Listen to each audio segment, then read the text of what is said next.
Alrighty, everybody, welcome to the Super Bowl recap preview edition.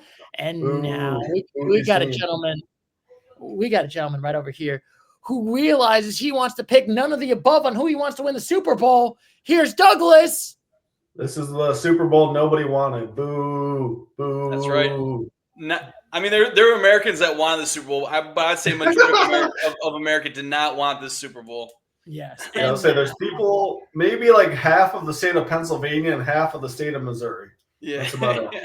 And I'll still be watching it. I'm not going to boycott the Super Bowl like some people are trying to petition to boycott it on like Facebook and social media like that. I saw that earlier today. I was like, oh my God, why are you going to boycott? Why are you going to boycott that? Let's be honest. And now we got a gentleman right over here who's excited to still watch the Super Bowl, but not these teams. Here's Christopher.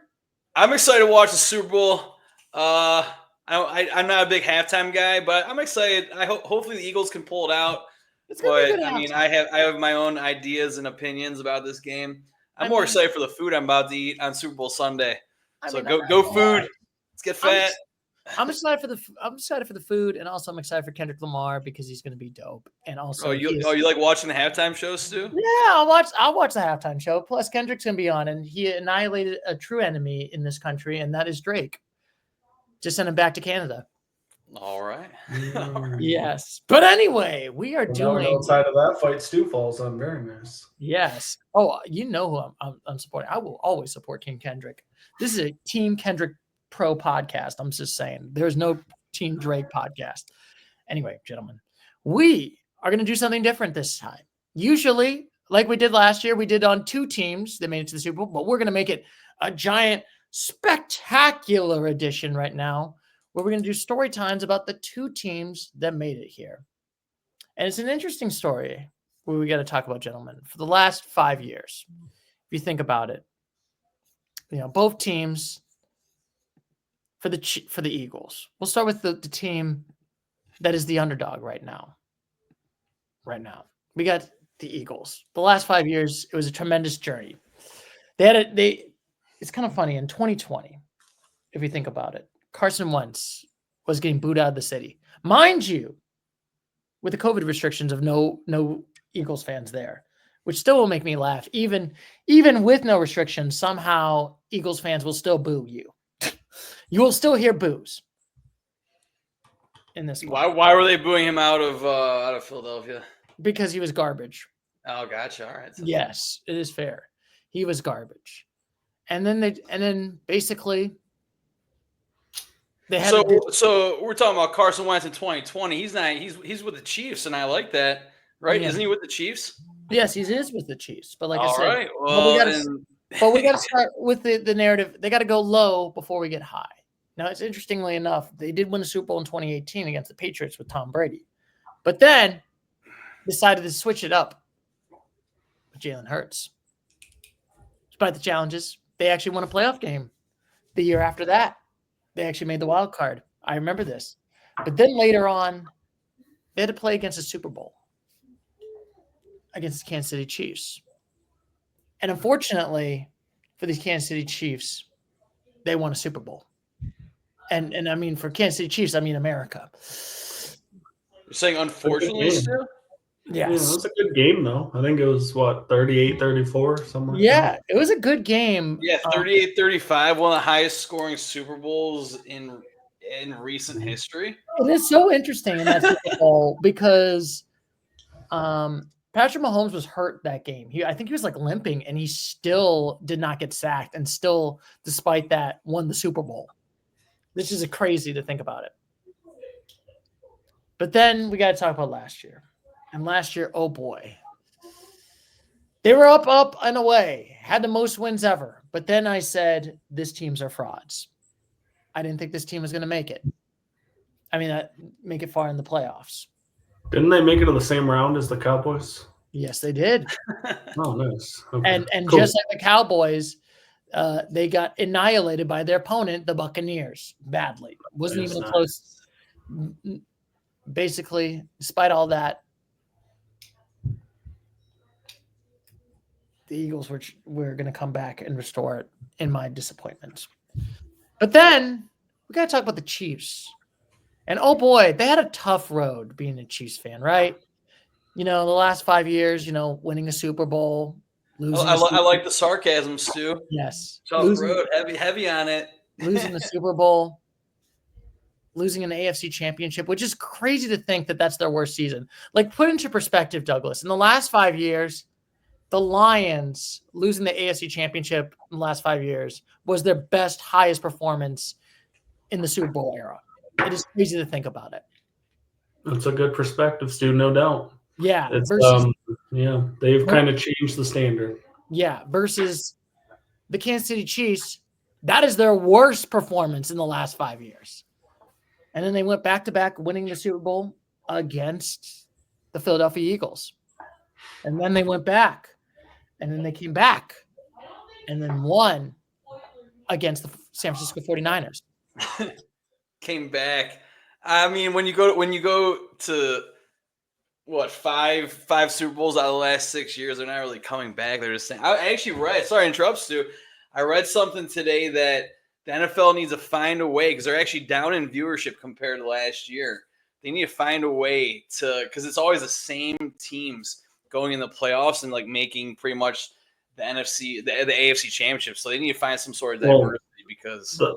Unfortunately for them, the Bills and Lions lost. That probably would have been like the most watched Super Bowl in history. Yeah, 100%. I would agree with that. Unfortunately, the Lions decided to have a bad game and lose. So, but we don't need to talk about the Lions because the Lions are not irrelevant to either of these teams, unfortunately.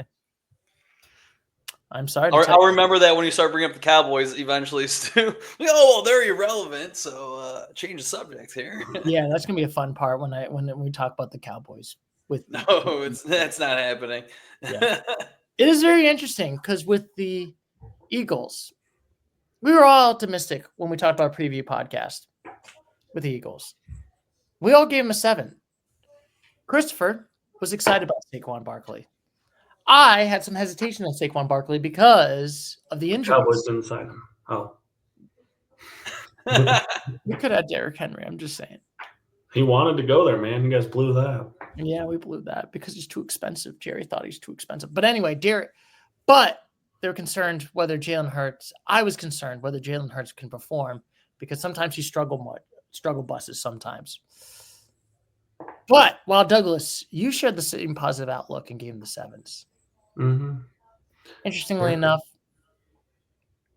Douglas and Christopher for the Chiefs. We're both confident in this team, potential of their season. All three of us gave them 8s. I was more bullish. I believed that they had a legitimate shot to make it to the Super Bowl and even achieve the unprecedented three-peat in the Super Bowl era, which I gave them the 9. So bow down to Stuart correct position. I'm just saying. Who was right? I felt good about that. There definitely will be no bowing, but I mean, I do have to. I guess I do owe the Chiefs a small apology. I mean, I've been. We're gonna get. Okay, Stu, I'm not gonna apologize now. If you're gonna troll, I'm done. You need to apologize. Okay, how about that? Apologize right there. Nope. You guys bow down to me because I won the stock options this season. But yeah, I mean, what Doug was saying, man, the Chiefs, year after year, they're just making it happen. And yeah. Stuart, you picked the Chiefs. Doug, you picked the Bills. So, yes. Yeah. It is interesting because, like I said, Strong Opinion Sports, my one podcast, I released it. They said the Eagles would finish 15-2, while the Chiefs would finish 14-3 and would win the Super Bowl for the 3rd consecutive time. Interestingly enough, for our predictions, we gave the Chiefs, I gave them 13-4. 12-5 for Christopher, and 12-5 for Douglas. And as for the Eagles, I gave them 11-6, while Douglas and Christopher gave 12-5 for the Eagles. Man, we were off. We were close, but yeah, we were off. But it was interesting because then I went back and watched the urinating tree video. It mentions about the Rishi Rice getting in trouble for speeding, Hollywood Brown facing issues during the preseason with the Mary Joanne. Just saying. Adding a bit of drama, the Harrison Butker situation where he had a commencement speech with the conservative leanings, if you remember that, in May. And despite all that, he still felt confident, believed this team was going to make it because of Patrick Mahomes. Also, he picked them to. And referees. We did not talk about referees. Yeah, I agree with you, Doug. If it wasn't for referees, like the NFL, that's something they need to do. They need to change. Sorry. I will still argue. They need to put a chip in the ball so the referees know, or the people upstairs know exactly where the ball is at all times. All right. Yeah, because Josh Allen got that first down. I'm going to say, like, and then if I feel for them so hard as a Michigan fan about bad spots because like he was clearly there. The ref was in front of the line. You shouldn't have it close. I'm sorry. See, that's such a bullshit take. I'm sorry. You're playing the AFC Championship game, Stu. You're playing the best team in the league. Of course, it's going to be a close game.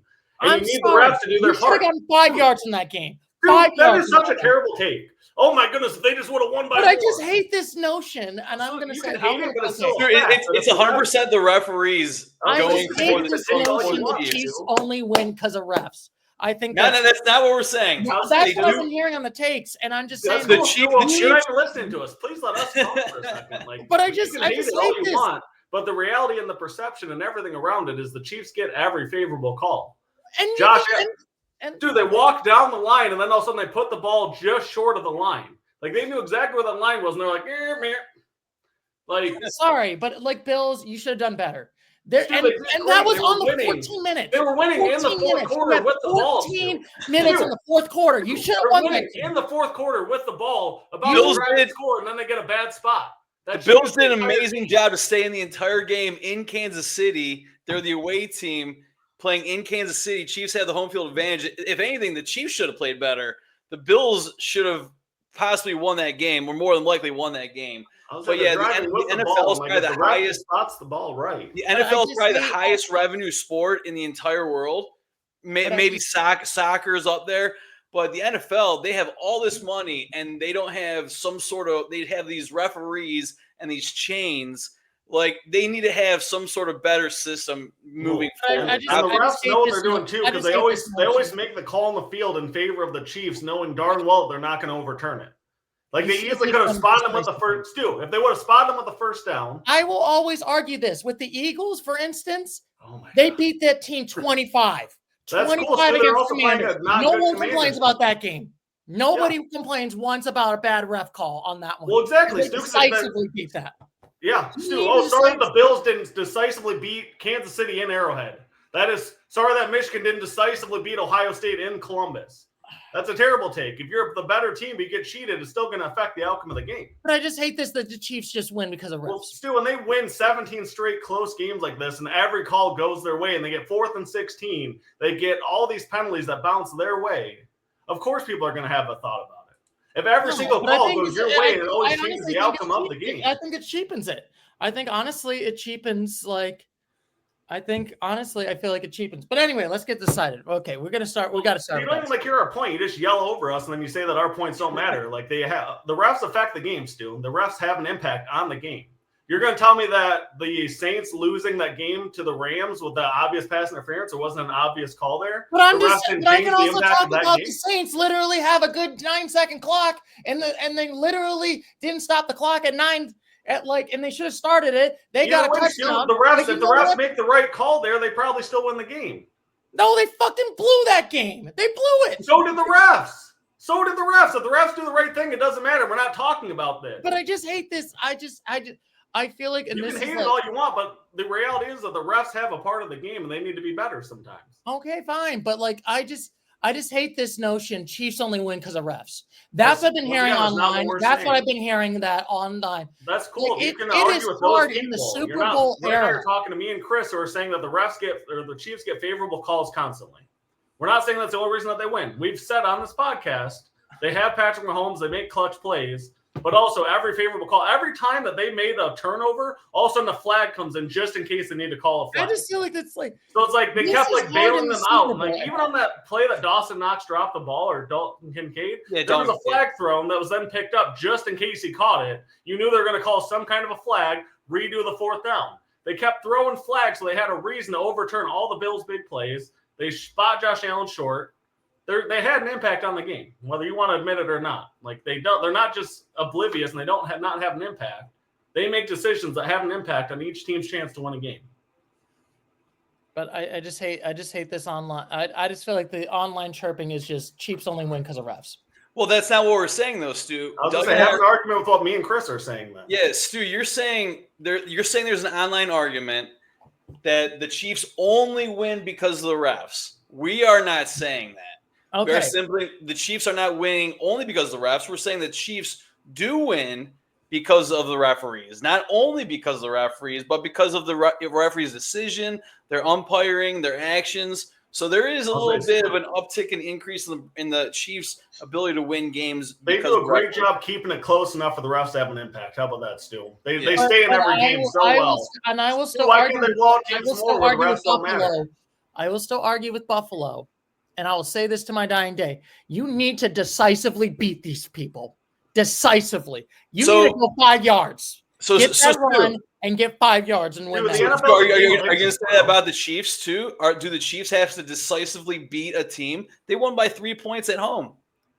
I'll say with favorable calls, they win on all these penalties and last second this and last second that. If you don't want this narrative, then blow people out. If you don't want the narrative that the refs help you, blow people out. Be dominant. Yes, that's what the Eagles did against the Commanders. Exactly. And nobody cares about it. Nobody gives a damn. If the Chiefs don't want this narrative, win by more. Stop putting the games in the refs' hands if you don't want the narrative as the Chiefs. Win by like the Eagles. Blow teams out. You can't do it. You need the refs to be competitive. Blow them out. We were saying the same thing. If Chiefs don't want the narrative, win by more than 3 points every game. Cool, you won another close game with a questionable call. We're going to have that narrative. Win by more. Be better. Be more dominant. You can make the same. I just honestly think if the Chiefs win the Super Bowl, you're going to still say this is the worst Super Bowl team. Oh, 100%. I think they're going to say that. I think honestly, and I feel like that this.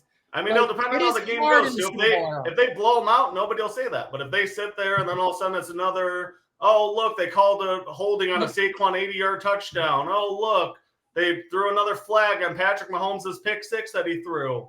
Oh, look, they called a flag when the Chiefs missed a kick. Then we're going to have the same narrative. Blow out the Eagles and you don't have it. Yeah, February 9th. We'll see if there's some calls that go in favor of the Chiefs.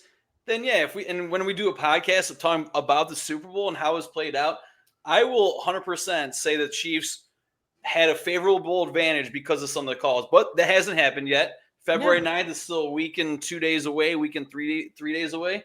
So yeah, we'll see how it goes. I mean, if they blow the Eagles out of the water, 100%, raise that flag, raise that trophy as one of the better Super Bowl winning teams in history. I mean, look at I always say it. Look at I hate to say it with the Bengals, for instance. They had one and done. And I don't know if they're going to have another Super Bowl shot. True. Like I said, it is hard to be fucking this to be this good in the Super Bowl era. It is. Oh, I mean, this good is relative, because they don't blow anybody out, Stu. So how are we saying that they're that good? You can't have a bad game. Look at the Lions. Bad game, you're done.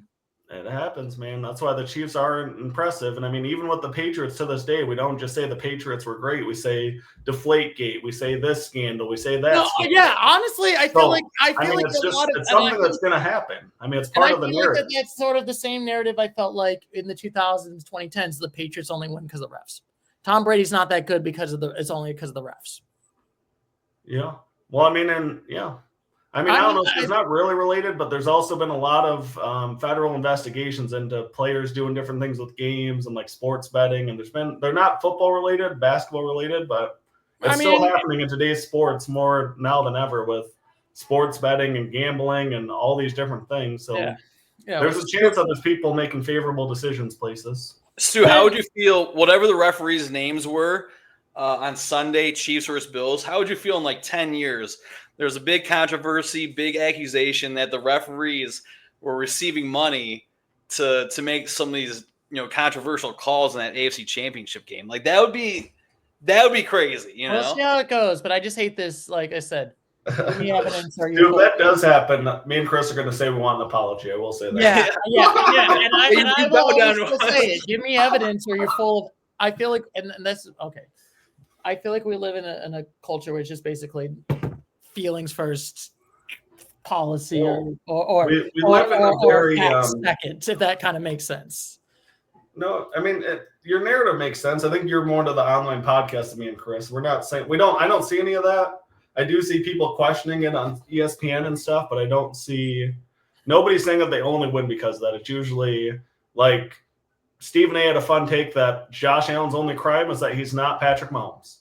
Like, you got to beat him. We all know that Josh Allen has to beat him. Josh Allen knows that he has to beat him. Yeah. Josh Allen didn't blame the refs. But as a fan, when you see this happen over and I also give him credit for that. I will say, okay. But anyway, we got to get this start. We got to do this recap on this one. Let's just start this because I don't want a 45-minute on just this art. Anyway, Eagles, for instance, we talked about your name tree, discussed the failure of last season, including the embarrassment loss with the Buccaneers, raising concern about the team's direction. Jalen Hurts was physically frustrated. Rumors that his ownership and head coach Nick Sirianni was having headbutting. Despite this, heads. Yeah, they're butting heads right now. Despite this, we still have hope surrounding Saquon Barkley, but there's still concerns, just like him. Can Saquon be healthy? Can Saquon not? These was basically the big cloud. Though he did predict them to make it to win the division. And we all three picked them to win the division. Who said that? Your name tree. Gotcha. Yeah, that's another interesting thing. Like Saquon, he was so healthy this year, and it showed. But then when he played in New York, he was injured. Now that's another I can't like conspiracy theory. Like, was Saquon not happy in New York, so he got injured? Yeah, but why would you injure yourself? That's so dumb. I'm sorry. I mean, the fact that Saquon was handling 30-plus touches a game, but I think it also could have been the offensive line. Because, I mean, the Eagles have one of the best, and, like, Saquon wasn't getting, like, blown up in the backfield this year. Like, he was actually running and getting a full head of steam. I don't know. It's an interesting topic, though. It is an interesting topic. So, like I said, so the preseason, we're all optimistic. We'll see how it goes when we get to week one. And then we'll start with the Chiefs. Week one, they got to play against the Ravens, nearly beating the Ravens. This was a close, dominant, even with King Henry. But they were going to try to go to overtime. But unfortunately for the Ravens, one toe decided to go out of bounds in that touchdown. If you remember that play. And the Chiefs won. I think it was a Thursday night game or a prime time. Yes, the first game of the season. Well, I mean, and it's crazy if you think about, too, because if that game goes the other way, then maybe the Bills are the 1 seed. Maybe this game's in Buffalo. Maybe the Ravens don't start off so poor. It's like this game was kind of a tone setter for the entire season in the pecking order. Yeah. But interestingly enough, both me and Chris gave him 9s. Douglas was optimistic and gave him an 8. This is actually the point. You did not have any disappointment or anger at the Chiefs. But interestingly enough, this week, the Chiefs had to play against São Paulo, Brazil, against the Packers, and it was quite interesting. The Packers are doing well. Still some concerns with Jalen Hurts. However, towards the end of the game, something bad happened. Jordan Love for the Packers got hurt. And it was a tight game. They're kind of a little bit sloppy in this game, actually, interestingly enough. But the Eagles win this game. Reflecting on this game, I was worried about Jalen Hurts' performance. Thought it was the best, was not. But it wasn't the bad. But we all gave him 7s. It was kind of a week 7, to be honest with you, on week 1. Interestingly enough. Gentlemen. But then, we got week 2. And we're going to start with the Philadelphia Eagles. Played against the Falcons. And oh boy, disaster in this game. Blew a huge lead and then costly mistake. I believe they had a 10-point lead and blew this game. You know, later Saquon Barkley dropped a pass in this game. This is kind of like had to settle for field goals. Despite having a 97.8% chance of winning this game, they allowed Atlanta to come back and steal this game. And then they lost this game. Looking at it, there was no 10-point lead. Philadelphia was up 7-3, then 7-6. Then they were down 15-10 at the end of the third. What really won it was looks like the game-winning pass for the Falcons at the end of the game there. Yes, but still that drop pass really starts it. Makes matter worse. Nick Sirianni blamed Jalen Hurts for the setback for his faults, even though it was not really his fault. I remember that press conference. He blamed Jalen Hurts for that loss. Maybe Jalen needed to hear it. That's why they got back to the Super Bowl. That's true, but it's very interesting. And I think I believe either after week 3 or week 4, this is when the fans were wanting to get Nick Sirianni fired, Eagles fans. So I called them frauds. I said they probably peaked. This is my peak Eagles hatred. Douglas was still optimistic and gave him a warning sign, a 6. I gave him a 5. This is probably the lowest score I gave the Eagles right there. And then we got another close game where the Kansas City Chiefs faced against the Cincinnati Bengals and Philly in a tight game. Jamar Chase was out for 6 to 8 weeks, which is a blow to the Bengals, but they nearly came back. Chiefs had the traditional play-in, and another game where the Chiefs come super close.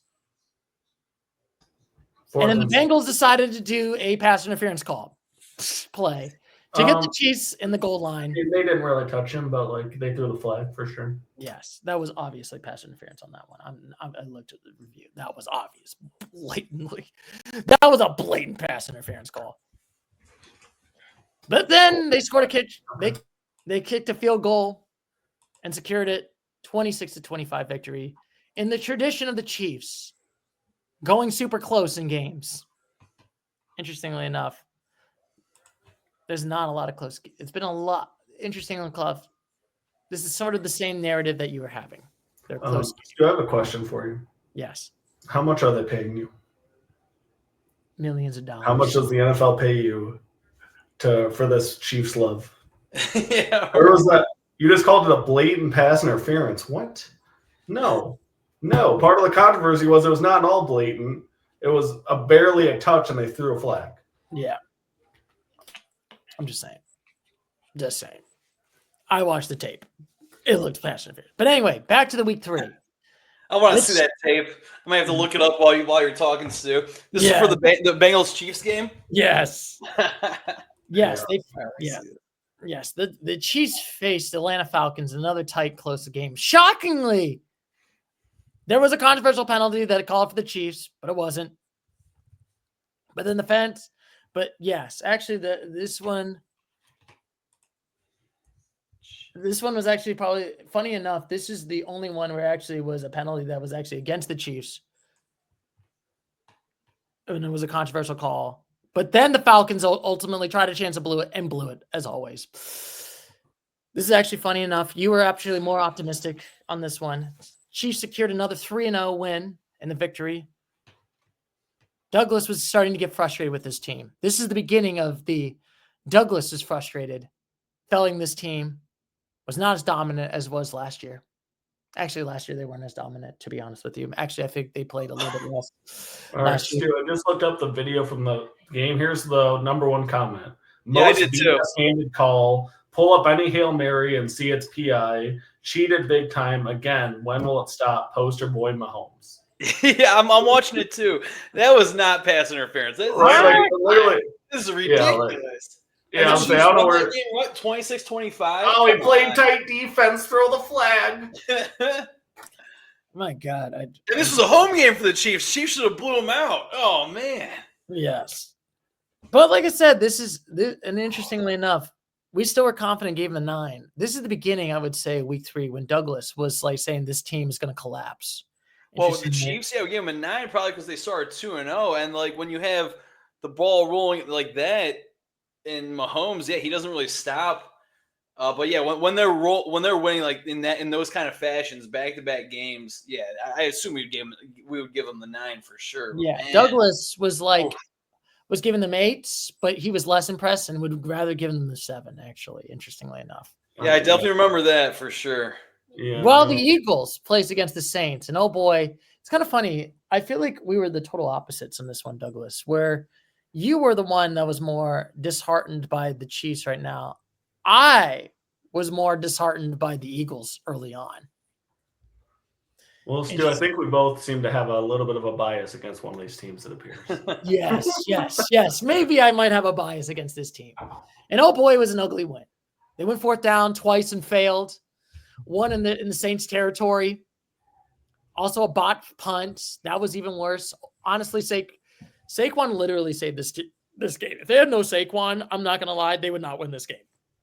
If they have Saquon, I don't think they would not have even moved past the first round of the playoffs. No, or have made the playoffs.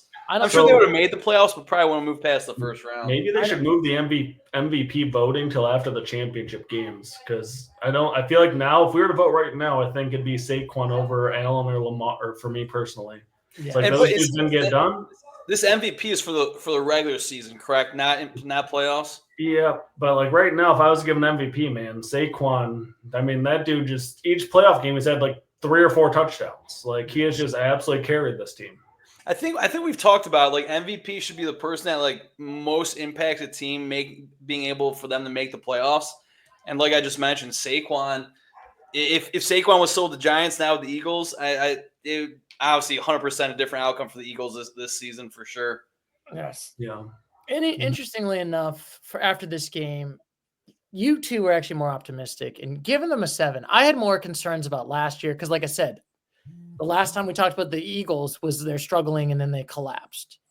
So I was creeping back, but I gave them a 6, interestingly enough. We actually bumped them up right now.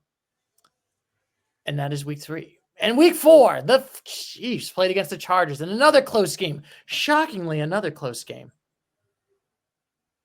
This one, they narrowly escaped a 17-10 victory. The defense looked strong. There was an unfortunate moment where Patrick Mahomes accidentally injured Rishi Rice, who was out for the season. Do you remember that? That was an interception play. Remember when the Patrick Mahomes got an interception and then Rishi Rice got hurt?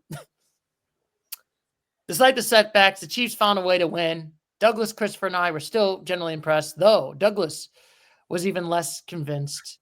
Gave him an 8 and even joked that this team should have been 0-4. Yeah, they probably should have. Yeah, I agree. The Chiefs definitely should have been 0-4. Oh, what a great start to the season that would have been for us. Yeah, maybe next year. Maybe next year. We'll see about it.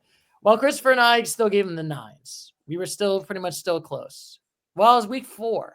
The Eagles had a terrible showing against the Buccaneers. They played atrocious. No rushing touchdowns. Only 1 total TD.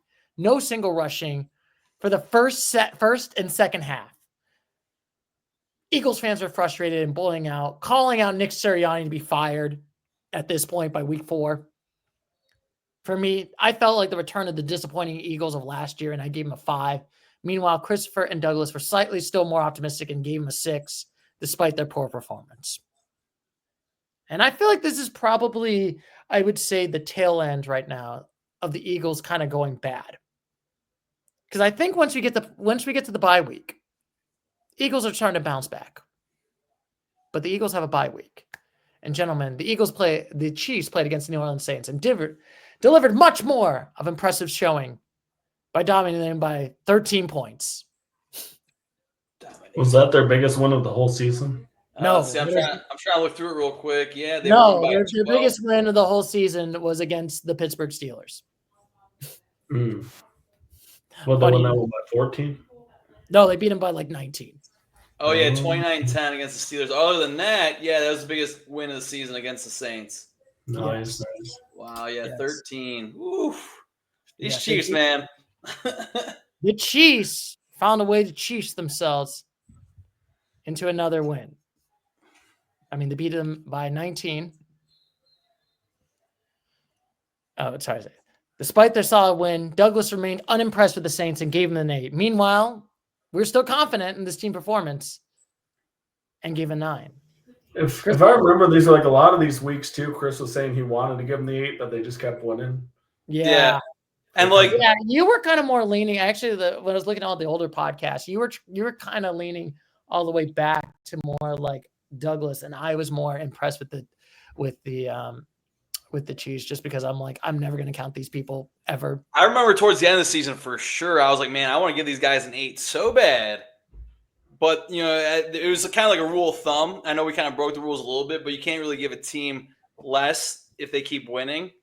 And I just couldn't do it. And sure enough, I mean, I kept giving a 9. And here they are in the Super Bowl. So, yeah. Yeah, here's a 9. And disgusted that I had to do it, but I had to do it, for the sake of what our viewers want to see. Yes. And then week number 6, the Eagles had to play against your Brownies.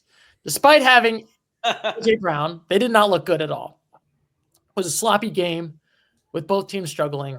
While the Eagles pulled off a 20-16 lead win, neither team played enough to deserve the victory. Honestly, sounds like they were dominant, Stu. That's all I heard. They won. Yeah, but it was one of those games where it's like both teams kind of looked like they won. Well, Stu, how come when you talk about the Chiefs, you're sounding positive for 3-point wins, but the Eagles, you always talk smack on them? Can you change the perspective here and say that it was a great win? All right, it was a great win. But like I said, quality win for the Eagles. But like I said, the absolute domination. Fly, Eagles, fly. But against like I those said, Browns. I was too harsh on them, but said that there could be potential. You guys said you gave them a 6, and I stuck with my 5. I was not really impressed with this game, to be honest. I mean, they're the only won by 4 against the Browns at home. Like, man, that's disgusting. Yeah. Like, at going into the fourth quarter, it was tied 13-13. I bet Eagles fans were probably SHITing their pants, Oh, yeah, and they probably wanted to fire Sirianni, let's be honest. Oh, yeah, because at the end of the game, Sirianni, he made a gesture to the Eagles. Like, I'm not sure what it was, but the Eagles fans were not happy. It's like, yeah, you only beat the Browns, 2nd overall pick in the entire NFL draft coming up here in April, and you beat them by 4 points. Yes. The Chiefs in week 7 had to play against the San Francisco 49ers, teams who they defeated in this last year's Super Bowl. It was a close game, but the Chiefs maintained their dominance over the 49ers with their second win and beating them 28-10. 28-18. Yes. It wasn't a decisive victory, but at least it was, in the Chiefs' term, at least a close game. Me and Christopher both gave a 9. I would still say that they look like they're Super Bowl contenders. Douglas was still slightly uninfused, still acknowledged their performance, but gave him an 8, actually. You were actually a little bit more optimistic, Douglas, but you were still like, they're going to collapse. Well, they finally put together a double-digit victory over a decent opponent. So there was finally a reason to show optimism. Yes. And then the Eagles played against the Giants. Finally, they had a dominant performance for Philadelphia. Saquon Barkley, who was booed earlier, mind you, by Giants fans for leaving, had a strong performance, but couldn't even stop. But the Giants couldn't stop the Eagles, winning them 28-3. Giants struggled throughout the game. They looked really bad. Despite this, Douglas and Christopher are very optimistic, gave the Eagles a 6, believing this team is strongly improved. I, on the other hand, was still skeptical, gave him a 5, feeling like they we want an apology. Okay. I believe it this week. Okay, so the reason why I gave him a 5 was I believe that this is the point when we talked about the teams would make the postseason, and I think at that point the Eagles would not make the postseason as of right at that moment. Yeah, and I believe 5-2. Yeah, they're 5-2, and I think they were like the 9th seed or the 8th seed at this point. So I was more picking on which teams were going to make it. But then, gentlemen, week 8, the Chiefs got to play against the Raiders in a close game. But once again, the BS is real, and somehow they pulled off another win. And as always, as DJ Khaled once said, they got another one. 27-20. This is when, at this point, this is the point of contention with Douglas and me. This is kind of the beginning of our losing of a friendship over the Chiefs.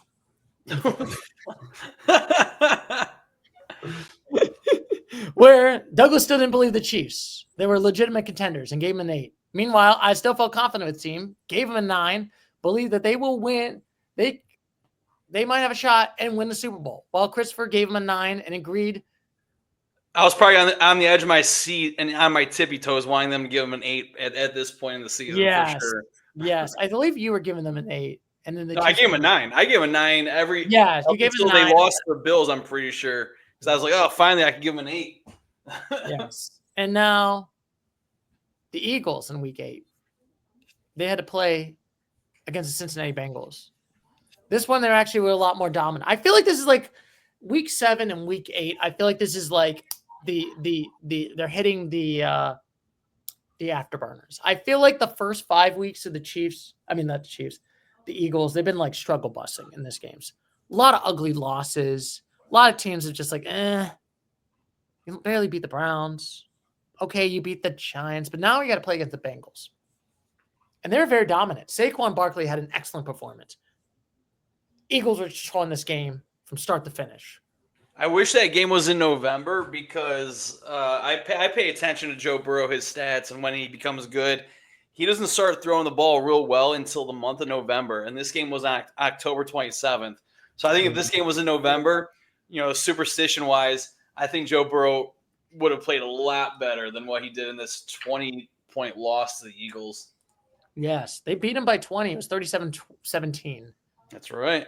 They both gave him a 6 and thought they had a good chance. Actually, me and Douglas, this is when I switched it. I was like, hey, I'll give him a 6. Think they're a good chance, but I don't know if they're going to win a playoff game.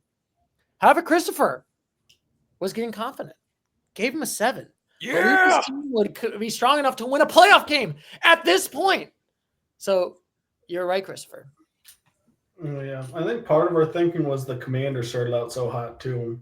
And Jaden.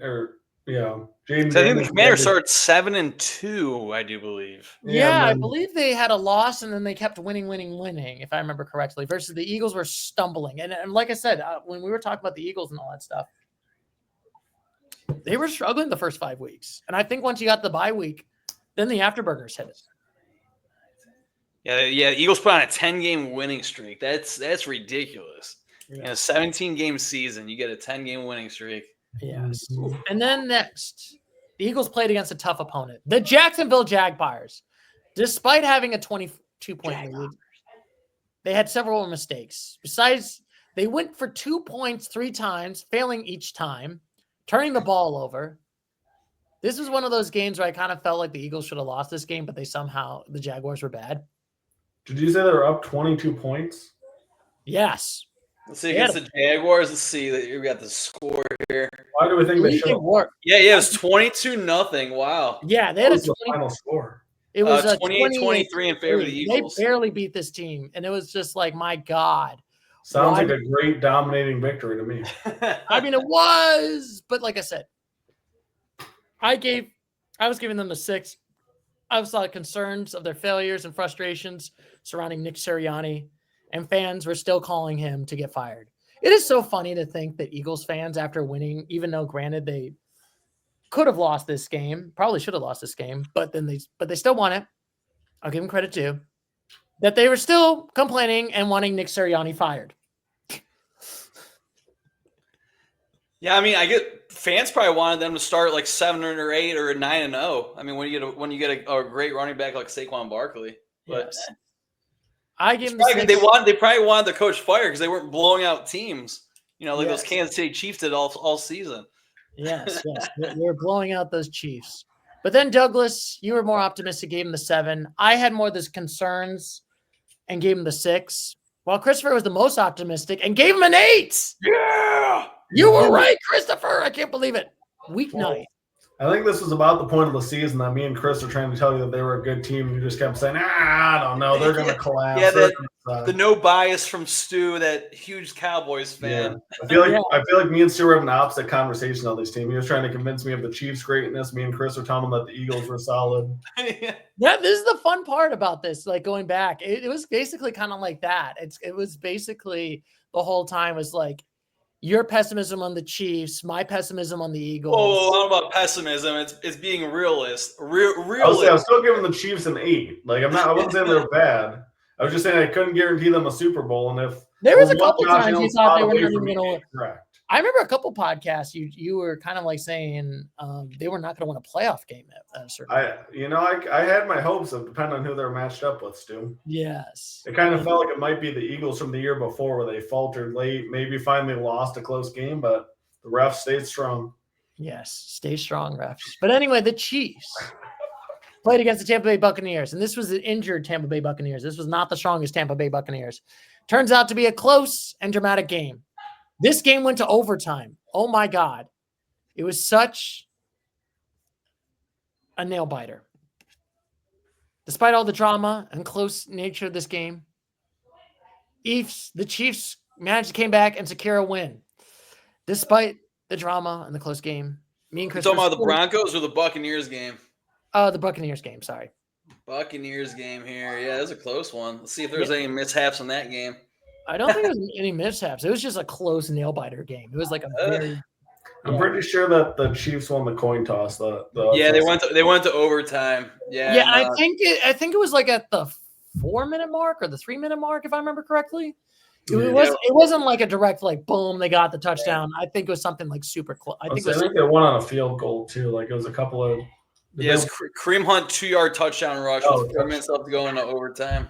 Was it 4 minutes or 3 minutes? Yeah, 4 minutes and 8 seconds. But I was right. I knew it was like seconds don't matter. Yeah, but still, I knew it was like a close game. Me and Christopher were basically still confident in the Chiefs. Gave them a 9. Douglas remained skeptical about the Super Bowl chances. Give them an 8. Our arguments were still continuing.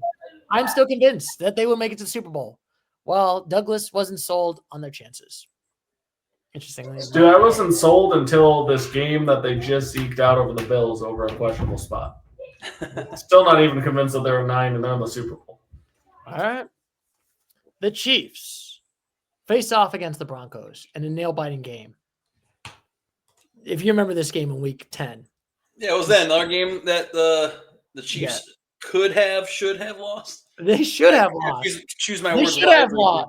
They probably should have lost with 1 point, with 3 points on a 34-yard field goal. I was thinking, all right, Chiefs are about to lose this game. Douglas is going to be I was thinking watching this game. I was thinking, all right, Douglas. Wasn't that doink too? Wasn't that off the goalpost? No. Oh, was it? Okay, gotcha. The defense blocked the kick, securing them a victory. Oh, I should look at play-by-play. I'm seeing that was a block kick. The kick got blocked. Oh yeah, you're right. Yeah, the kick got blocked, and I was just like, oh my God. I remember watching this game, and I was like, all right, Douglas might be right. The Chiefs might be frauds. The collapse is happening. It's against the Broncos, who I didn't think were good. And then I was like, oh, my God, they blocked the kick. They blocked the kick. I was riding high on the Broncos with my boy Bo Nix. Oh, yeah. Bo Nix. But this was the game that's turning point to the debate. Still continuing with me and Douglas. I was still convincing that they're legit contenders and thought they were going to make the Super Bowl. While Douglas was... I never once said they weren't legit contenders. I gave them an 8 the entire time. But still, you were still increasingly frustrated with my optimism. I mean, I think rightfully so, Stu. Like I said, if you want to change the narrative, blow some teams out. Yeah. But they're still firm in the belief that the Chiefs would eventually collapse, much like the Eagles in the previous year. Interesting. Well, so, Stu, do you know what the Eagles did to gain our trust? They blew teams out and they built confidence. Christopher, still kept skeptical. And now as the Chiefs still kept winning and convincing, but wasn't justified. Wanted to give them a lower score, but couldn't do it because they were losing, because they were still winning. Despite the close calls, the Chiefs win, and me and Christopher gave them a 9s. Well, Douglas remained cautious and was holding out on that 8. He was holding out just like poker. Mm-hmm. But now I got to talk about Week 10. The Cowboys and the Eagles played against each other. Terrible game for the Cowboys. The Chiefs had a dominant game at Cowboy Stadium, beating them 34-6. Saquon Barkley had a monster game. Eagles' performance had little doubt on any firing at this point, basically. This team was legit. Basically, I feel like the narrative changed that they needed to keep Nick Sirianni at this point, Eagles fans. I was frustrated about this loss as a Cowboys fan. It was a disappointing loss. I think this is one point when Jerry basically said, hey, shouldn't we have blinders for the field goal kick? Because I think the kick got blocked, missed twice. And they're like, no, that's an advantage. Wait, Stu, didn't you say the Cowboys are going to win this game and then still somehow win the division? Maybe. Ooh, that 28-point loss for that winner. Despite my frustrations, I was like, you know what? This team looks legit. I think this is the part when you guys are bullying me, and I was like, fine, I'll give this team an 8. Nice. Yes. So we all have them at 8s at this point? And we all gave the Eagles an 8. Acknowledge their dominance. They're looking more legit contenders. I feel like probably 6 to 8. This is like week 6 to week 10. This is when we were like, all right, the Eagles stock is like cruising up. I kind of forgot that they had 3 20-plus point wins there in a row. Plus, they were up 22-0 on the Jags. Like they had 4 games in a row. They were up 20-plus teams, 20-plus points in the NFL. Yes, it's a good team, man. It's a good team. It's a good team. Week 11, the Chiefs played against the Buffalo Bills. Suffered their first loss in Buffalo, falling short 21-10 to 30. Actually, despite this tough game, it was a very close contention. It was very close, but ultimately the Bills pulled off a 9-point victory. This loss sparked more debate between me and Douglas, where we're still going back and forth on the Chiefs' potential. You, Douglas, were thinking I remained optimistic, but I believe the Chiefs would still make the Super Bowl. Douglas is more skeptical, convincing that there's a chance of sloppiness and that the chance that the Buffalo could beat them in the postseason. I mean, there was a chance. There was a chance that was this short by the refs. Yes. But despite this loss, we all gave them an 8. Even this loss was a close game, but overall, they could bounce back. But then the Eagles played against the Commanders. In a surprisingly close game. Commanders actually held a 10-6 1 point. But some people were wondering if the Eagles were going to struggle. However, in the fourth quarter, Saquon Barkley bailed out this team with some key touchdowns and ultimately led the Eagles to my misery and beating the Commanders 26-18. And we were still. This game boosted the Eagles' performance. Great rhythm. I was getting more frustrated because the Eagles were actually looking legit. I was sad. We all gave them 8s. They thought it was strong, close contenders. We even said, I think Douglas said maybe the NFC Championship might be the Eagles versus Lions. I was feeling good on the Eagles, man. Like I went from fearing the Commanders the most to the Eagles for sure at this point. Yes. And now we're in week 12, where the Chiefs played against the Carolina Panthers. And once again, another nail biter. Shockingly, the Chiefs managed to have another close game and remain close throughout. Street struggled more than expected against a weaker Panthers team. Though I do feel like, I think also maybe the Panthers were actually a lot better than we thought. We'll see. Well, I mean, I brought it up, I think like week 17 or week 18 or week 6, doesn't matter, later in the season that Bryce Young, man, he was playing some really incredible ball the last 3 or 4 weeks of the season. Yeah. I know this was what, week 12 or 13? Week 12 right now. Yeah, but man, yeah, Bryce Young, he was really stepping up and doing things. Yeah. At this point, my optimism still remains strong with the Chiefs. I was still convinced this team should not be counted out. Christopher was more neutral, believing this team would at least have a good chance to make the AFC Championship. Douglas was still skeptical. I mean, I still feel skeptical just going through the review. I'm like, gosh, this team was not dominant at any point. Yes. You said the Eagles are frauds and a major collapse is coming. I did not say that on the Eagles.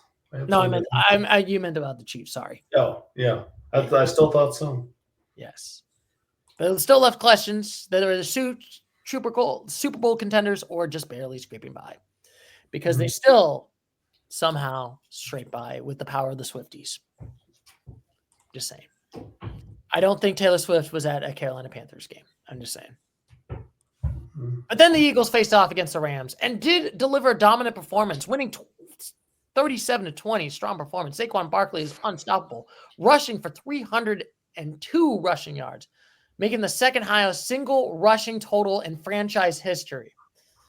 The offense were clicking in all cylinders. The defense was telling firm, proving that this team was truly a force to be reckoned with. At this point, we had to acknowledge that Eagles are legit Super Bowl contenders. Even Douglas, even me, who's more skeptical, gave him an 8. I had to give him more credit. Despite my frustrations, they had a well performance. Christopher and Douglas all agreed that this team is the right direction, and the Eagles were proving all the doubters wrong, including me. But then we got Week 13. The Eagles face against the Raiders on a Black Friday game, and guess what? Another close game, narrowly escaped by a 19-17 victory. You're talking about the Chiefs. You said Eagles. I'm sorry, the Chiefs versus Raiders. The Kansas City held the most games, but Patrick Mahomes threw an interception. Actually, funny enough, the last one before the postseason, before that Bills game, actually. Funny enough. So his last interception was against the Raiders. Funny enough.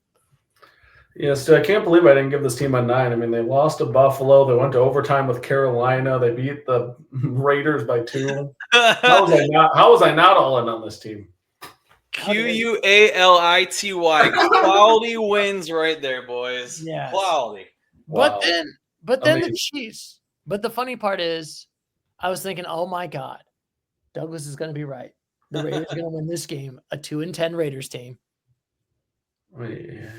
But then the Raiders, but Aiden O'Connell, long snapper, apparently forgot how to snap it correctly and cost them. Is Aiden O'Connell Aiden McConnell? He's the long snapper. He's also the quarterback.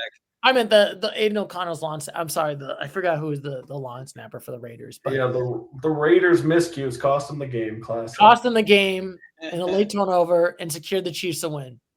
I still remained optimistic in Game 8, believing that this team could have a deep playoff run. However, Douglas was still frustrated, continuing to insist that this team was not Super Bowl material. Well, I mean, the 3 games you just listed were literally a loss, an overtime game to like a potential number 1 overall pick team, and then a 2-point win on a botched snap against a 2-10 team at this point. The BS is real, Douglas. The magic, the voodoo magic is somehow happens. Yeah, I guess so, man. Yeah, even hearing this, I'm just triggered at how bad this team was. Yes. And then the Eagles on Week 2 faced against the Ravens and continued to have look legit, securing a 24-19 victory. Saquon Barkley had another standout performance, helping Philadelphia control it. And I believe that at this point, they secured the playoff spot. No, actually, I believe Week 13. No, I think it was 14. Yeah, 14, they're the one that secured it. I don't think Week 12 they secured the playoff spot right now. But despite my reluctance as a Cowboys fan, I had to give them credit. The Eagles were looking good and gave an 8. Like Douglas and Christopher, it was a hard pill to swallow for me. But at this point, they were the best. Philadelphia was one of the best teams in the league. It was a hard thing, Douglas. It was hard. I don't know what to do. I mean, I'm just so bummed, man. I would have loved to see, even if the Eagles ultimately won, I just would have loved to see Lions-Eagles with the Lions defense decent. Because I think they're built so similar. Like this Eagles team, great defense, amazing rushing, 2 great wide receivers, a great tight end, a quarterback that does it all. Like the Chiefs are just such a well-balanced, well-rounded, well-built team, man. It's awesome. Yes. Now Week 14, the Chiefs played against the Chargers again. And another close game. They got super close, and it was very close. Was there any things that made the Chiefs win this game? Because this win made the Chiefs clinch the AFC West. Yes, I believe they did clinch the AFC West. So I know. I'm telling you, they clinched the AFC West because of this game. Oh yeah. Yes, they clinched the AFC. It was very close. They weren't throwing bombs. They just were it was just the defense. Oh, I mean, they had a game-winning field goal with no time left. They scored a field. Yeah, this was another bomb burner, basically. They got close, and yet they still won it. So I was still very optimistic on the Chiefs. Thought this team was going to go win in the Super Bowl. Thinking this team was going to win the Super Bowl, and I gave him an 8. Christopher was leaning more towards Douglas, actually, at this point. Well, I mean, like once again, this is the 4th or 5th straight week. Like they literally won on a last-second field goal. If they had any of the luck of the Raiders or the Broncos, they would have fumbled a snap or something. Yeah. So like they're 2 plays away from being like a 12-5 team.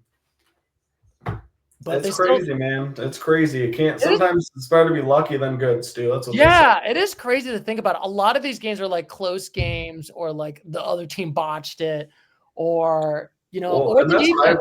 I have a hard time saying a team's good when they constantly rely on other teams' mistakes. Or I mean, I guess you could say the defense against that Broncos game.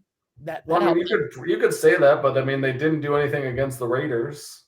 Like the Chiefs won the coin toss against the Buccaneers. Like if the Buccaneers won the coin toss, they were driving the ball at will. Mm-hmm. It's like, they're just a coin toss here, a block kick there, a penalty there from 11-6. Oh yeah, this is also the week, Douglas, where we made a bet. And yet you said the Chiefs are going to lose the Super Bowl. And I said I was going to win the Super Bowl. And we had the $5 bet, Chiefs versus Bills. That's fair. Me and Stu, by the way, already put money on this game, Chris, just so you know.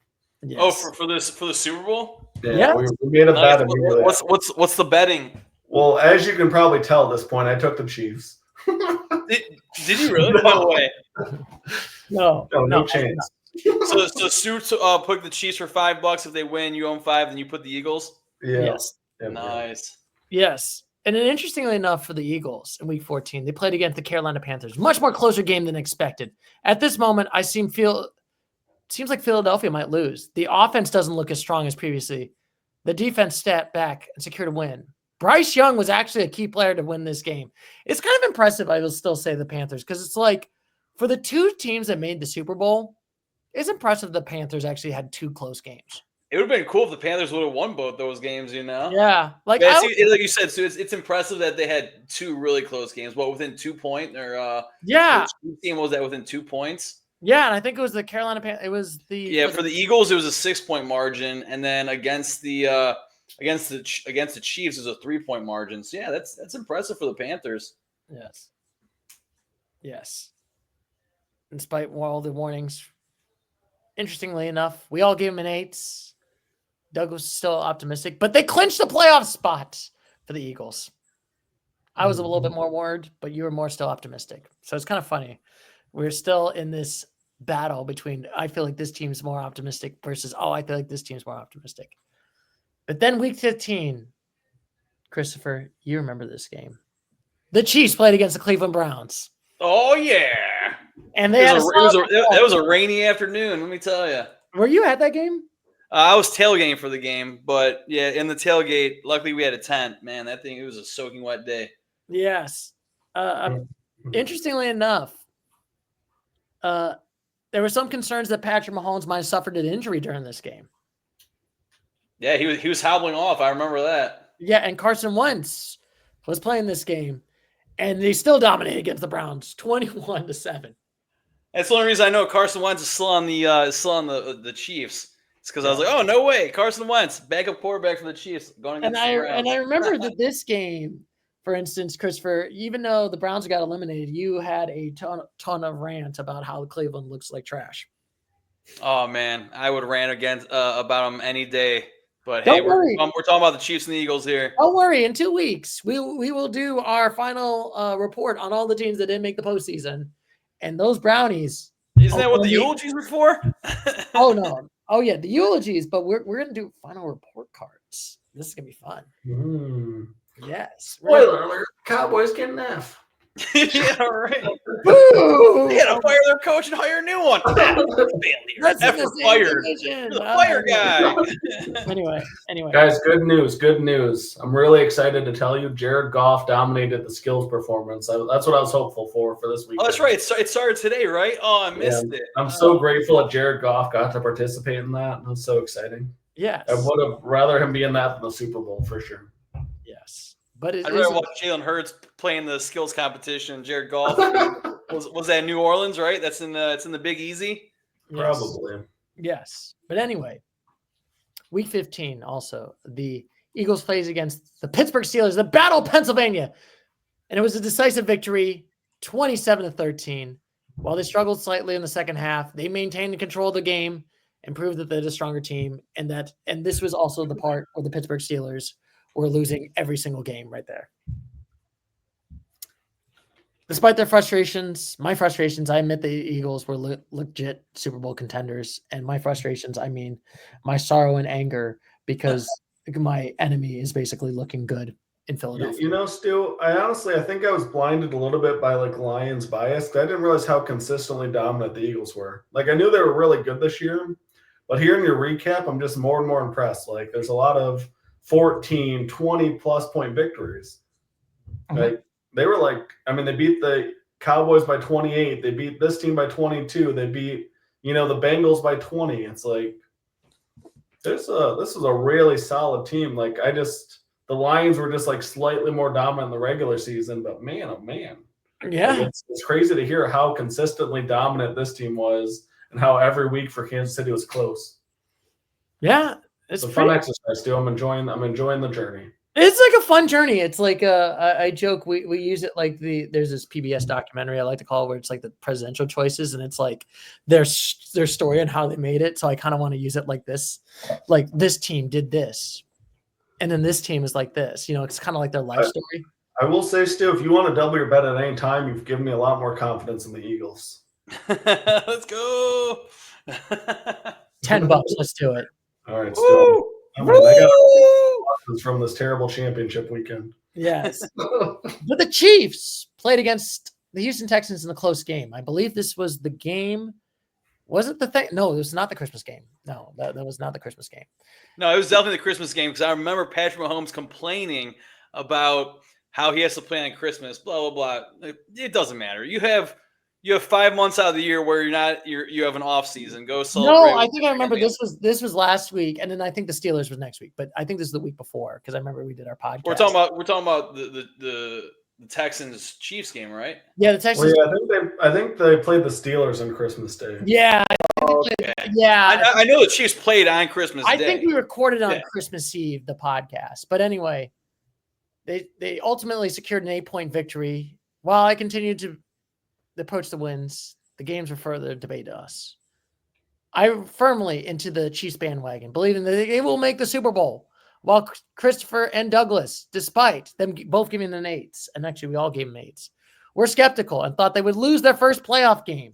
Was this before or after the Baltimore Ravens beat the Texans 31-2 or whatever it was? That game was on Christmas too. I remember watching that. That was the Christmas Day game. So this was the week before. And I felt even more like the Chiefs only won by 8 at home and the Ravens won by 29 in Houston. I was like, okay, Chiefs are for sure frauds, bro. But yes, I guess I was wrong. Yeah, I guess you're wrong on that one. I mean, like I said, while the Eagles facing the Commanders in the nail-biting game without Jalen Hurts, he was out for concussion protocol. Kenny Pickett stepped in. Eagles made several mistakes, keeping this game close. However, a secondary collapse late in the game allowed Jaden Daniels and the Commanders to mount a comeback to win at 36-33. And despite my frustration, baby. Woo, woo. Yeah, despite my frustration with the Eagles, I once was pressured by both of these people in this podcast room to give them an 8. Douglas and Christopher still believe that the Eagles looks like Super Bowl contenders. Well, when Jalen Hurts was in, Stu, they're up like 21-7. They put in a backup. I mean, when the Chiefs played without Patrick Mahomes, what was the score of that game when Carson Wentz played a full game? It was like 38, but 38. They lost by 38 points. Yeah, but to be fair, it was not no Travis Kelce or anything. It was like the B squad of the Chiefs. Well, exactly. So, but I'm just proving the point here, though. The Eagles didn't have their quarterback, and they lost a close game to a playoff team that made the NFC Championship game. I mean, I'm not gonna lie. If Patrick Mahomes did get injured early week, if like next year he does get early, then I would probably lower him. Then I'll be like, okay, this team. Oh, if Patrick Mahomes gets injured, he's out for several games. I guarantee. Let's say if Patrick Mahomes is out for 5 games, I guarantee the Chiefs lose 3, if not 4, of those games, possibly even 5. Yeah.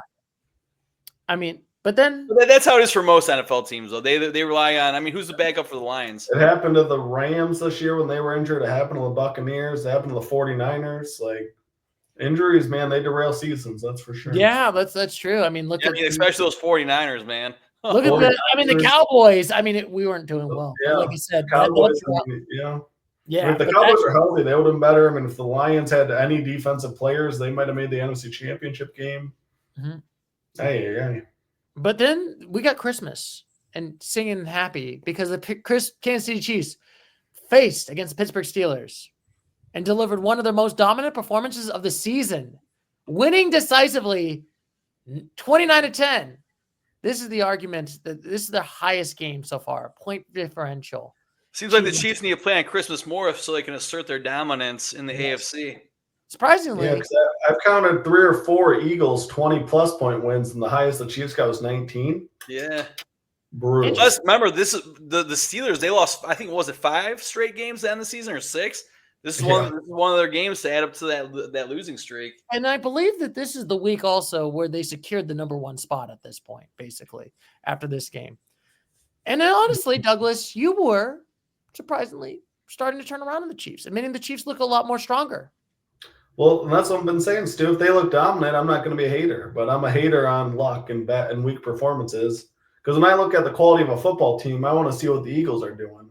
Like if you're telling me you're winning on botched snaps and missed extra points and penalties, I don't have faith that you're deep down a good team. Yeah, but we all gave mates. I still remain confident, but wasn't fully convinced. But still convinced that they're still Super Bowl bound just yet. I mean, I was very much confident. Douglas was still like AFC Championship, but I don't know. Yeah, that's fair. The Eagles. I think at this point, too, for both conferences, there's like 3 teams that clearly separated themselves. Mm-hmm. But interestingly enough, week 17, the Eagles were still without Jalen Hurts due to concussion protocol, leaving Kenny Pickett as the starting quarterback against the Dallas Cowboys.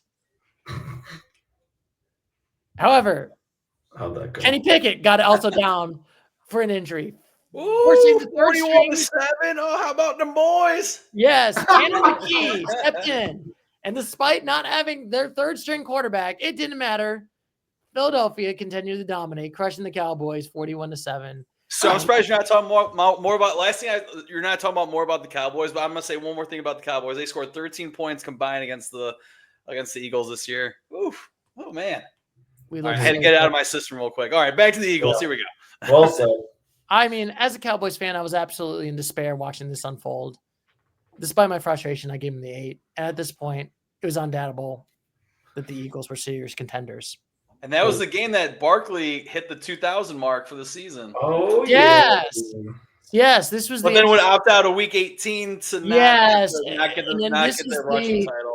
And this was the controversy because Eric Dickerson was like, no. It's not really a controversy because he didn't break it. It would have been a controversy had he broken it because what Eric Dickerson he did in 16 games, whereas Barkley would have done it in 17.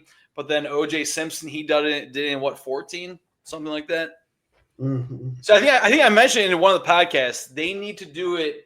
Have a different tier or record. Cut it off like when there's a 12-game season, 14-game season, 16, and now 17. I would say like maybe have like an asterisk of like rushing leader at this game, rushing leader at this game, many games. Yeah, rushing leader in like week 16 or something like that. But now we're at the week 18, and really these games didn't really matter.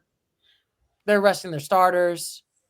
Carson Wentz was starting, including Patrick Mahomes. Carson Wentz was the backup. Ooh, I would love. Sorry, speaking about backup quarterbacks, I would love to see. Well, not love to see because I don't wish injury on any player or any person. But it'd be cool to see Patrick Mahomes and Jalen Hurts both go down in the Super Bowl early in the first quarter, and then watch Carson Wentz versus Kenny Pickett. That'd be a great Super Bowl right there. I mean, I saw that when Brady got hurt, and was it like 2009? If I remember correctly, it was like week 8 or something, or week 9, and then basically the Patriots didn't make the postseason. It's like the few times they did not make the postseason. Well, ironically, they still went 11-5, and they missed it. Yeah, that is crazy to think that 11-5, they still missed it. That is crazy. But they got blown out 38-0. This game was never close, but it really didn't matter because, like I said, the Chiefs already secured the number 1 spot, and they were kind of just like phoning it in this game. And then the Eagles faced a divisional rival, the New York Giants. It's kind of a close game. Was Jalen Hurts even starting for this game? I'll say they were also resting. No, they were resting. Saquon didn't play, so I assume they'd be resting the people. Yeah, they rested all their players, including Jalen Hurts. But they pulled off a 20-13 lead victory. Tanner McKee took over as quarterback and played well, secured win.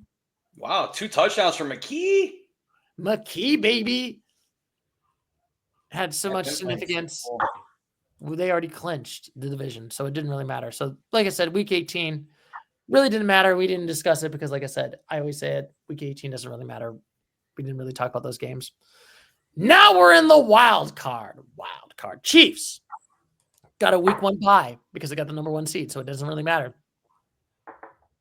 The wild card, the Eagles faced against the Packers. We were all thinking that the Eagles were going to beat the Packers in that game. Let's be honest. We did not think the Packers were going to win. I know. I did. I remember saying this. The Packers won as a 7 seed last season. So I was ready to hop on the board and call the Packers out to win, but nah. Yeah, I was thinking you got to go realist over optimism.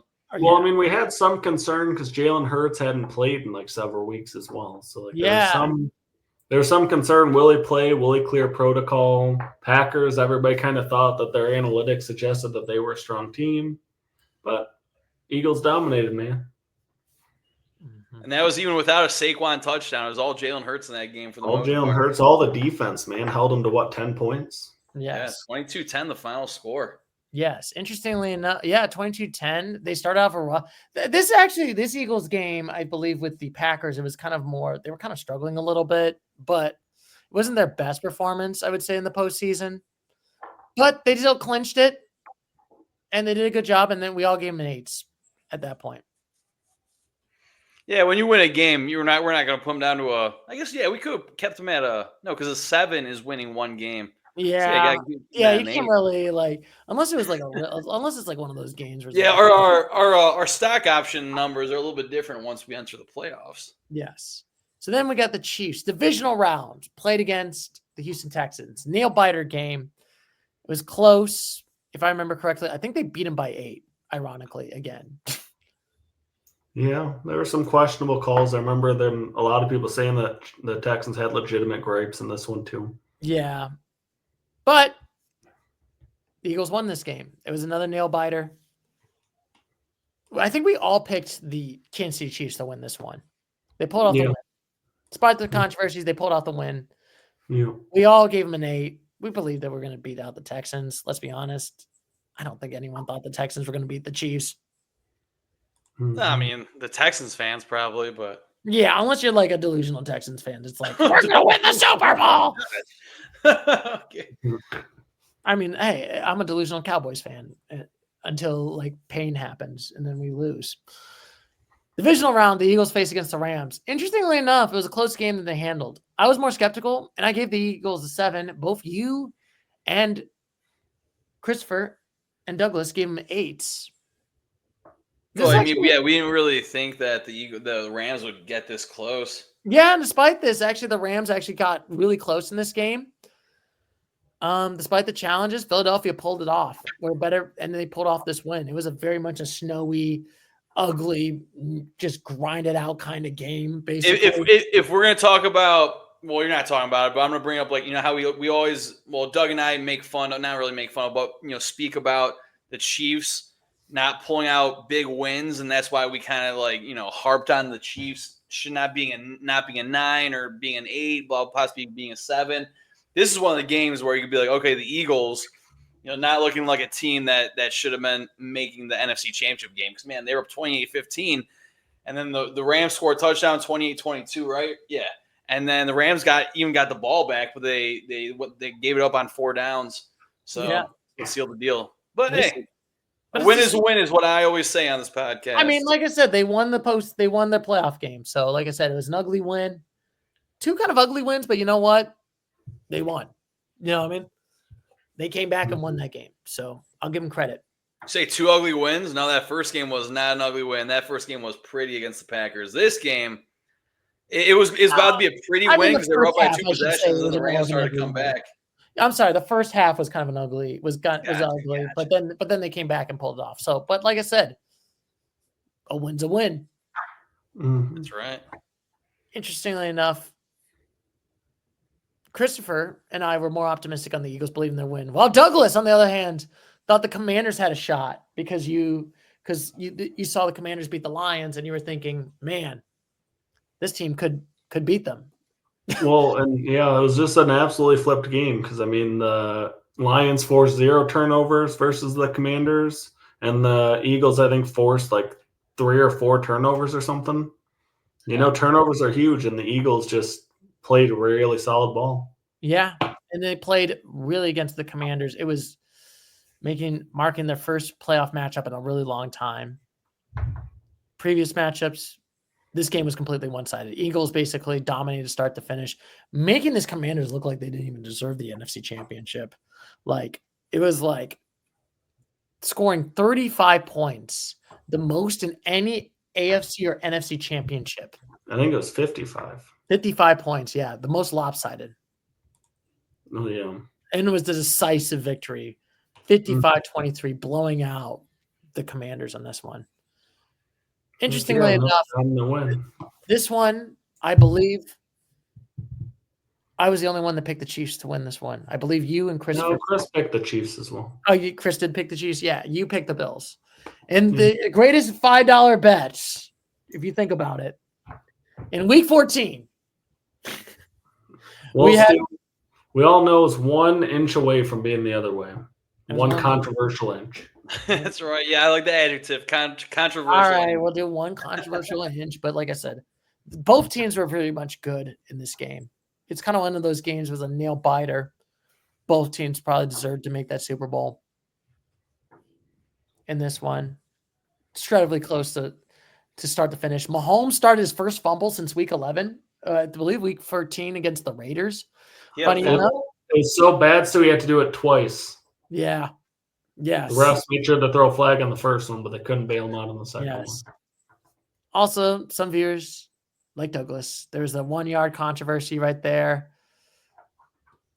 But it was a close game. I mean, but the Bills had a chance at the end too, man. I mean, on that last play, that 4th down, they had the swing. They should have caught that one guy. Well, I mean, he should have caught it, but also if Josh Allen threw it to the swing guy, like out of the backfield, man, like nobody ran with him.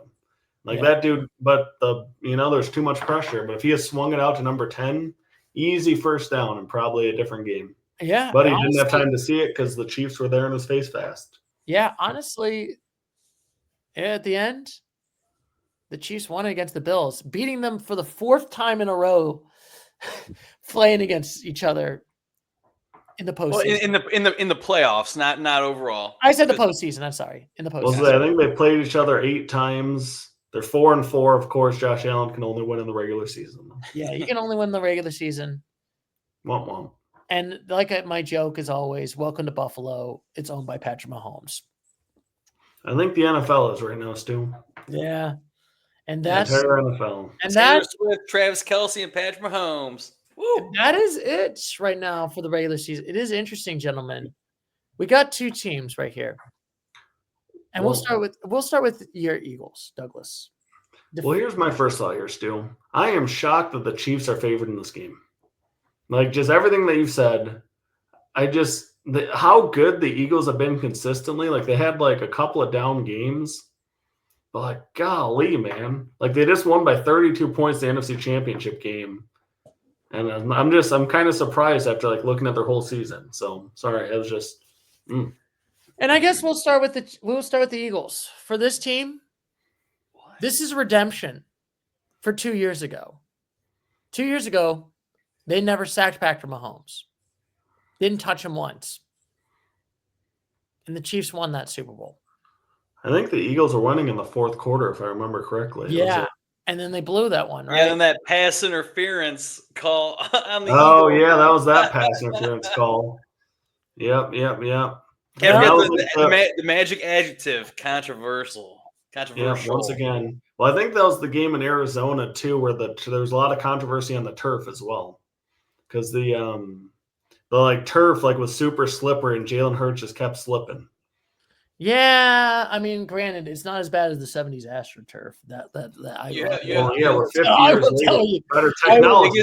Biggest game of the NFL season, you have slippery turf where one of the quarterbacks is slipping up. I will tell you this. Jalen Hurts will take a slippery turf versus the AstroTurf where it's just straight concrete, hitting that ground. And I think he'd rather take slippery turf than the referees being, favoring the Chiefs. But But like I said, for this team, the Eagles, this is a redemption arc. You know what I mean? They want to come back and win this game because they have not beaten these team in that Super Bowl. They lost to them. Well, still, they're very poised to do so, man. Because looking at this team, looking at their season, I mean, from top to bottom, they're probably the second or third. I think the Lions had a slightly more dominant regular season, but not by much after that breakdown, man.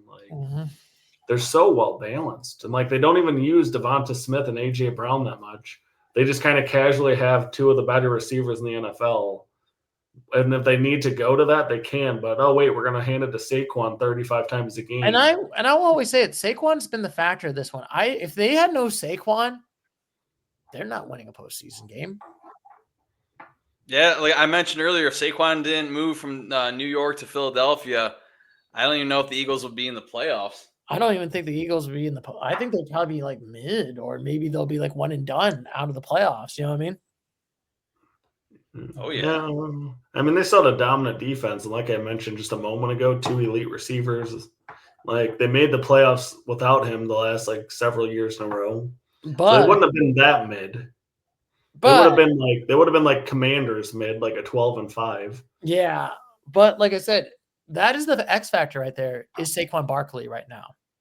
Mm-hmm. And that's why he is the X factor, and that's why he should be the MVP. Yes. But when's the last time a running back won MVP? Was it maybe Adrian Peterson or something like that? Yeah, I think that might be, AB. But then I would love for him to win. Switch things up. We don't always need a quarterback winning the MVP honors. But like I said, I guess we should probably do also the interesting part, the Kansas City Chiefs right now. Mm-hmm. We had a lot of close games. But that defense, I will say, is the one positive I will say about the Kansas City Chiefs right there. Yeah, we were talking about the X factor for the Eagles being Saquon Barkley. I think the X factor for the I can't even say it without laughing. The X factor for the Chiefs being the referees and the umpiring system. Defense, but you got to give credit. I had to pick I'll give you an actual player, Stu. I think Chris Jones is their player. That's the difference. Defensive lineman Chris Jones, that beast of a guy, man. I honestly, and it's kind of crazy. And you know what? Also, the X factor of Patrick Mahomes, who has been. I mean, and I think it's their scheming too, because when they need a big play, they know how to get the players in the right positions to make the plays. The Bills had a chance to get the ball back with a minute and a half left, but the Chiefs just out schemed them and picked up the first down. And it's also, the Bills, if they had a play there, they could have stopped them, but the Chiefs drew up perfect plays and they executed when it mattered most after the controversial calls. Yeah, but it's crazy to think, and we should also talk about it. Patrick Mahomes and the Chiefs.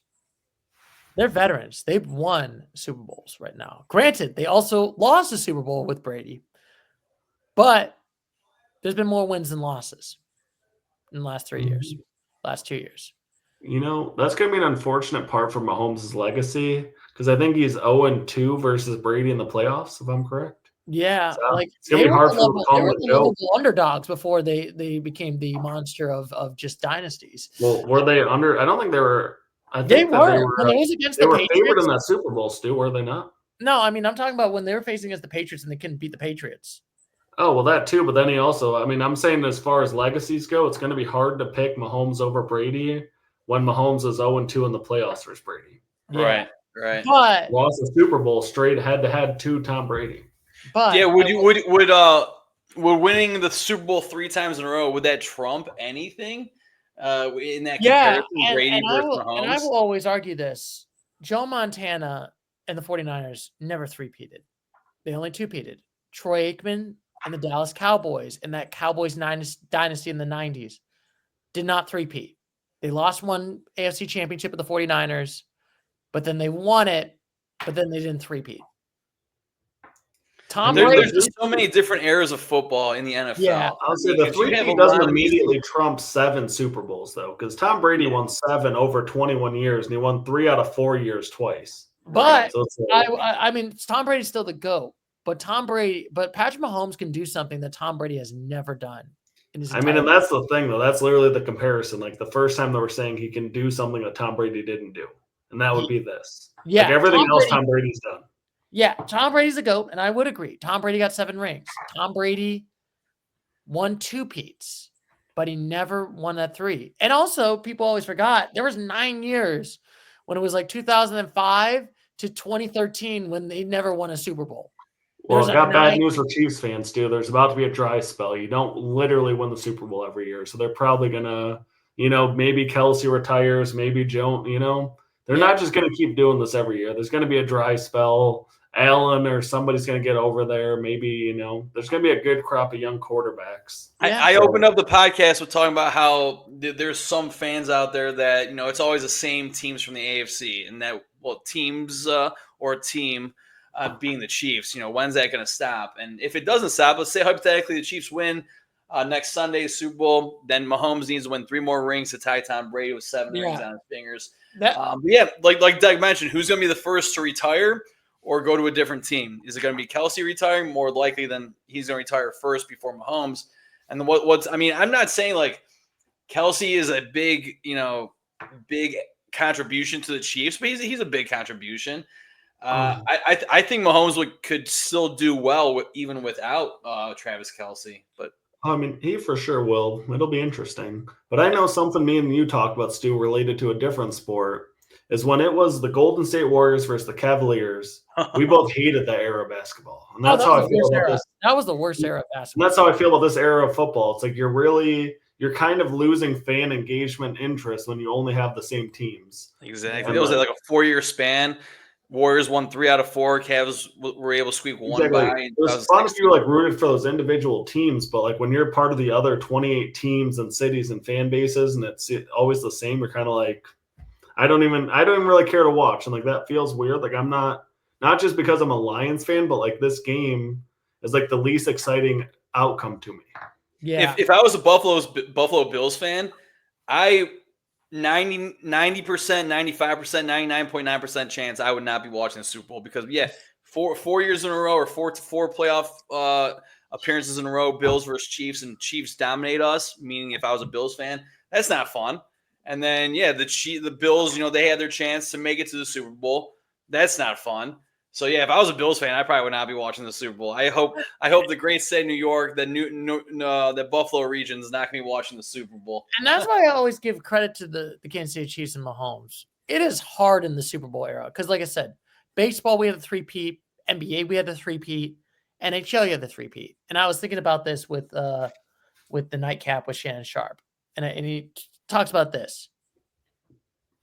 Michael Jordan had 1 bad game in the NBA. But then you can come back and bounce it up. Let's put it this way. The Lions have 1 bad game, you're done. Chiefs had to be 100% good, not have 1 bad game to 3-peat it. Well, they had lots of bad games, but your point makes sense. And it's hard in football too because you need in the NFL, or in the NBA, you have 5 players. You can have 1 player that takes you on a run. Yeah. The NFL, it's 22 people minimum. Yeah. And it's if the Bills had 1 more linebacker that maybe catches that running back in space, maybe they get 1 more try at it. Yeah. Can just come down to literal out scheming somebody and needing 22 elite players sometimes. Yeah. And that's why it's going to be interesting. Can Mahomes and the Chiefs do something with the Patriots dynasty could never do? No, maybe. This is going to be the interesting part. Yeah, what Doug, you said earlier, you can't believe that the Chiefs are favored in this game. Right now it's a 1.5 point spread. I can't believe that the Chiefs aren't favored by more. But Vegas knows something. I feel like this game is going to be 30-29. And like I said, it's a 1.5 point spread in favor of the Chiefs, and somehow the Eagles are going to cover it, or it's going to be 31-29. It's going to be something crazy like that. Now, it will be interesting because, like I said, we will, Douglas, hopefully, if we do meet for next week. I don't know if we'll meet because, like I said, you're going to be on your ski trip. Mm-hmm. Christopher, you're going to be on your cruise, so you will not. That's right. I will not be here next week if you guys do a podcast. I'm going on Royal Caribbean cruise, Miami to Cozumel, Mexico. Woohoo! So, I want to have your prediction. Who is going to win the Super Bowl and by? Oh man, I said that already. I said either 30-29 or 31-29, but those are just numbers. Let me actually think about it. In my opinion, I think the Chiefs are going to win the Super Bowl, unfortunately, because I'm sick and tired of the Chiefs winning, but I think it's going to be like, oh yeah, in 20 years, like, oh man, remember those Chiefs from 2020? Yeah, I feel like they won 3 straight Super Bowls, or I guess it'd be 2022 to 2024 season. Yeah, I feel like we're gonna have that same fondness maybe once this era goes away and once the Mahomes era is done, then we can look fondness just like we felt like the Brady era. Because like at the time, we all hated the Patriots. It was just like, let's be honest, it was just like, my God. Even my one friend that was a Patriots fan, I was just like, when they're gonna be bad, and then we're gonna be bad, we will not feel sorry for you. That's how I feel like with the Chiefs. I feel like once the Chiefs become bad, like the post Mahomes era, and then they become bad, I'm like, I'm not going to feel sorry for you people. So yeah, Chiefs win. The over under right now is 49.5. They covered that over last 2 years ago when they played in the Super Bowl. Like we said, was it 38-20? Let me see real quick. 38-35. So I'm going to say they're going to take the over. Chiefs win. Man, I might go with 31-29. Yeah, I'm going to say Chiefs win 31-29. They're going to cover the 1.5 point spread. They're going to win back-to-back Lombardi trophies. Good job, Patrick Mahomes, Travis Kelce. Goat status. He should just, anytime he goes to Super Bowl, he should just bring a goat. Yeah. What are your guys' predictions over here? I want to see what you guys have. Oh, I think the Chiefs win it by 3. I think it's going to be a close game. Score-wise, what are you thinking? 31-28. Wow, okay, so 31-29, 31-28. Doug, what are you thinking? See, I'm not gonna lie. The more I've thought about this, the only reason I think it might be close is these pesky refs are going to be on the Chiefs side. That's right. But I mean, I don't know, man. I like the Eagles at like almost every level. Like the only different, I don't know. I mean, the more I think about it, like the higher the number keeps getting.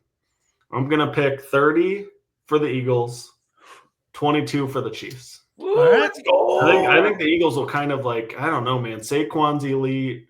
I think that the Eagles just have too much firepower in all areas, and they have a defense to back it up. And I'm gonna hate my life once that happens. Once the Eagles win, for God's sakes, I don't want this. I like what Doug's saying. Yeah, Eagles have the complete package, but man, just something. Well, not something. Obviously, I know what I'm thinking inside my head. Yeah, I think the Chiefs and another item of the game is going to really help them push it over. I think some streaks are meant to be broken. Actually, I lied. Wait, that would count as a 1-score game, right? It'd be an 8-point game. Yeah, 30-28, 1 point, the Chiefs game. Eventually, the Chiefs aren't going to keep winning 1-point possession games. Like it's just such an anomaly at this point that eventually the coin's going to flip the other way. Like it can't. Like it's kind of like heads, like the coin landing on heads 17 straight times. It's like eventually that coin is not going to land on heads, and it's unfortunately for Stu going to happen in this grand fashion with Saquon just ripping off another huge game, maybe 257 yards, 3 TDs. Gonna stop him, Stu. That they can't stop him though. Let's say if they do stop him, then AJ Brown will just run behind him. I'm just glad that you guys put $5 on this game because this is a game I do not want to touch. Because this game could go either way. I know, Doug, you lost $5 because you said the Bills would beat the Chiefs this past weekend. But Doug, I hope you get your $5 back from. I'm going to get $10 back. Stu doubled it on me. No, yeah, we doubled nothing. Let's do it. So, anyway, do you have any final thoughts on our Super Bowl, the road to the Super Bowl? Let's go Eagles, but I call the Chiefs to win. So, honestly, that should be that's going to be our title, the road to the Super Bowl. That should be like, how did these teams make it? That's cool. Yeah, with the entire story you gave us a little bit earlier. Yeah, I agree. Road to the Super Bowl. Yeah, that's a nice title. I mean, I know. I've said it all. I mean, you guys know how I feel about the Chiefs. Like, I think eventually it's going to run out. Maybe that runs out next season, but like it just kind of feels like. And then to be fair, like I said, it's very hard in the Super Bowl era. Look at the Bengals. They honestly, that might have been Joe Burrow's only shot at making a Super Bowl. I hate to say it. I mean, hot take. I would say the Bengals are going to make it to the playoffs next year, but I think they could pull out the division title for the AFC North, but we'll discuss that in a podcast later on. Yeah, we'll discuss that in 2 weeks. That's what's hard with the AFC too, because then you still have a Justin Herbert, you still have a Trevor Lawrence, you still have a CJ Stroud. Yeah, it's like the AFC is elite with quarterbacks, but I just like Jalen Hurts' calm collectedness in this game, Stu. He's gonna be looking cool the whole time, taking home the chip. But I hope Jalen Hurts rushes for like 50+ yards. Make it a 40-yard touchdown run from Jalen Hurts and Saquon Barkley, Yes. But anyway, gentlemen, we are all done with the road to the Super Bowl right now. So next week, Christopher's not going to be here. So hopefully we'll figure out what time Douglas will be available for next week, because we're going to do our final 2 eulogies on the Commanders and Bills next week. And then we will do our Super Bowl predictions again. On the in case your mind changes, Doug or Stu. Yeah. In case your mind changes. Odds are I'll be up to about 14 points by then, Stu. Yeah, right. Odds are we'll see how it goes. And then 36-22. And then we're done with pretty much the regular season of the NFL. Thank God it was very hard. But in 2 weeks we can talk about the Super Bowl winner. Woo! Yeah. So in 2 weeks we'll talk about the Super Bowl winner, and we're gonna do a debriefing on all the teams. We're gonna do a final report card 1 through 10 on the teams that did not make it. What's our thoughts and all that stuff? Oh, 1 through 10. I can't give the Cowboys an F then, since we're going numerical, not alphabetical. Yes, it should be that. But anyway, as always, gentlemen, I'm going to catch you later, Mr. Caters. So as always, take care. Bye-bye.